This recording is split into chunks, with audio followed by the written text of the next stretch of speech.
तुलसीदास जी और प्रभु श्री राम के दर्शन की ये अत्यंत भावुक और प्रेरणादायक कथा यहाँ प्रस्तुत है। तुलसीदास जी प्रतिदिन काशी के 80 घाट पंचगंगा घाट पर रामचरितमानस का पाठ सुनाया करते थे। उनकी कथा सुनने के लिए दूर दूर से श्रद्धालु आते थे।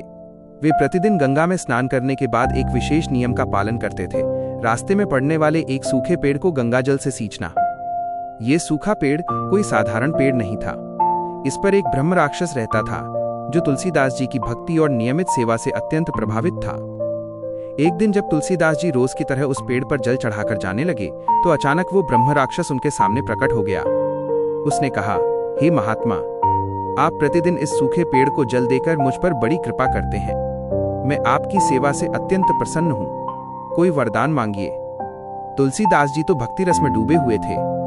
उन्होंने बिना किसी हिचकिचाहट के कहा, हे ब्रह्म राक्षस, मेरे मन में तो केवल एक ही इच्छा है, प्रभु श्री राम के साक्षात दर्शन। मैंने राम कथा तो गा दी, परंतु उनके दर्शन अभी तक नहीं हुए।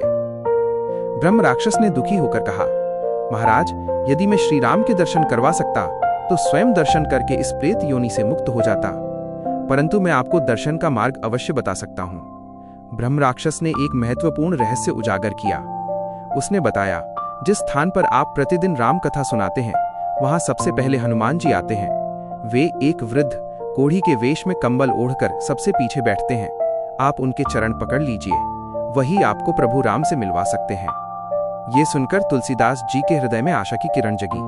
वे प्रसन्नता से 80 घाट की ओर चल दिए।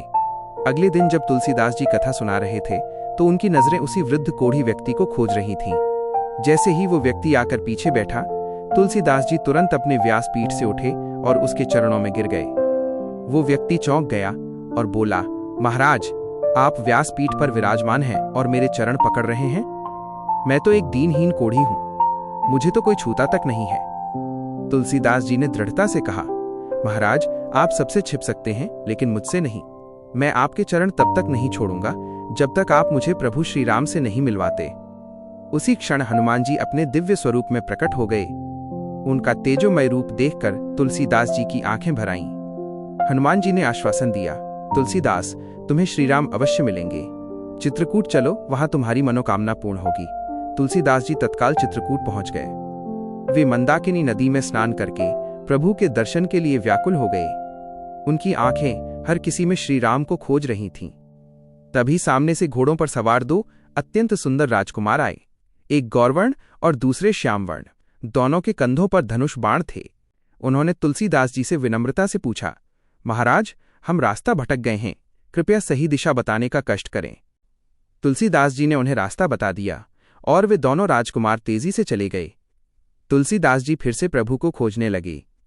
कुछ देर बाद हनुमान जी प्रकट हुए और मुस्कुराते हुए पूछा, तुलसीदास, क्या प्रभु राम से भेंट हुई? तुलसीदास जी ने निराशा से कहा, नहीं हनुमान जी, अभी तक दर्शन नहीं हुए। आप व्यर्थ में मेरा उपहास कर रहे हैं। हनुमान जी ने समझाया, अरे मूर्ख, अभी जो 2 दिव्य राजकुमार तुमसे रास्ता पूछ रहे थे वे ही तो श्री राम और लक्ष्मण थे। तुम उन्हें पहचान नहीं पाए। यही तो जीवन की सच्चाई है।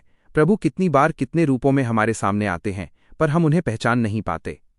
ये सुनकर तुलसीदास जी का हृदय टूट गया। उन्होंने हनुमान जी के चरण पकड़ लिए और विनती की, एक बार और अवसर दीजिए प्रभु, मुझसे भूल हो गई। हनुमान जी ने आश्वासन दिया, धैर्य रखो, प्रभु भक्तों को निराश नहीं करते। अगले दिन तुलसीदास जी मंदाकिनी के घाट पर बैठकर चंदन घिस रहे थे और भजन गा रहे थे। उनका मन केवल एक ही प्रार्थना में लीन था, बस एक बार प्रभु के दर्शन हो जाएं। तभी एक सुंदर बालक घाट पर आया और बोला, बाबा, बाबा, आपने बहुत सुंदर चंदन घिसा है, मुझे भी थोड़ा लगा दीजिए। तुलसीदास जी ने प्रेम से उस बालक को चंदन दे दिया। बालक बड़े प्रेम से अपने माथे पर चंदन लगाने लगा। हनुमान जी ने देखा कि तुलसीदास जी फिर से प्रभु को पहचानने में चूक कर रहे हैं। तुरंत उन्होंने तोते का रूप धारण किया और उच्च स्वर में घोषणा की, चित्रकूट के घाट पर भई संतन की भीड़, तुलसीदास चंदन घिसे तिलक करे रघुवीर। ये अमर पंक्तियां सुनकर तुलसीदास जी की आंखें खुल गईं। उन्होंने तुरंत समझ लिया कि यह बालक साक्षात श्री राम हैं। वे तत्काल उस बालक के चरणों में गिर पड़े और बोले, प्रभु, अब मैं आपके चरण नहीं छोड़ूंगा। जैसे ही तुलसीदास जी ने उन्हें पहचाना, भगवान श्री राम अपने दिव्य चतुर्भुज स्वरूप में प्रकट हो गए। धनुष बाण धारण किए, मुकुट पहने, दिव्य आभा से युक्त प्रभु राम ने तुलसीदास जी को दर्शन दिए और फिर अंतर ध्यान हो गए। वो दिव्य झलक तुलसीदास जी के हृदय में सदा के लिए बस गई। उनके जीवन की सबसे बड़ी अभिलाषा पूर्ण हो गई थी। अगर आपको ये वीडियो पसंद आया हो तो लाइक और सब्सक्राइब जरूर करें।